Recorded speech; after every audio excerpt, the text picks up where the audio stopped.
ശിവരാത്രിക്ക് പേരുകേട്ട ആലുവ മണപ്പുറവും മണപ്പുറത്തുള്ള മഹാദേവ ക്ഷേത്രവും.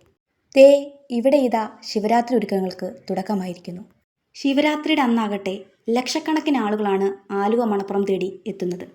ഇവിടെ ശിവരാത്രിക്കെത്തുന്ന ഭക്തജനങ്ങൾ പിറ്റേ ദിവസം പിതൃക്കൾക്കായുള്ള ബലിതർപ്പണവും നടത്തിയ ശേഷം മാത്രമേ മടങ്ങാറുള്ളൂ. നമ്മുടെ ആലുവയിൽ പെരിയാറിൻ്റെ തീരത്തുള്ള ഈ മഹാക്ഷേത്രത്തിൽ സ്വയംഭുവായുള്ള മഹാദേവനാണ്. പരശുരാമനാൽ പ്രതിഷ്ഠിക്കപ്പെട്ടതും ശ്രീരാമനാൽ ആരാധിച്ചു പോരുന്നതുമായ പ്രതിഷ്ഠയാണെന്നും വിശ്വസിച്ചു പോരുന്നു. ഈ ക്ഷേത്രത്തിലാവട്ടെ ഗോപുരമോ ഗർഭഗൃഹമോ ഒന്നും തന്നെയില്ല. 8 മാസത്തോളം പെരിയാറിൻ്റെ ജലത്താൽ ചുറ്റപ്പെട്ടതാകും ഇവിടം. ശൈത്യകാലം അവസാനിക്കുന്നതോടെ നദിയിലെ ജലം കുറഞ്ഞ് ക്ഷേത്രം ക്രമേണ മണലാരണ്യങ്ങളാൽ നിറയും.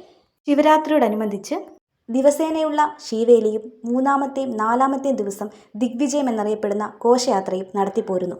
5-ാം ദിവസം പള്ളിവേട്ടയും 6-ാം ദിവസം ആറാട്ടോടെ ഉത്സവം അവസാനിക്കുകയും ചെയ്യുന്നു.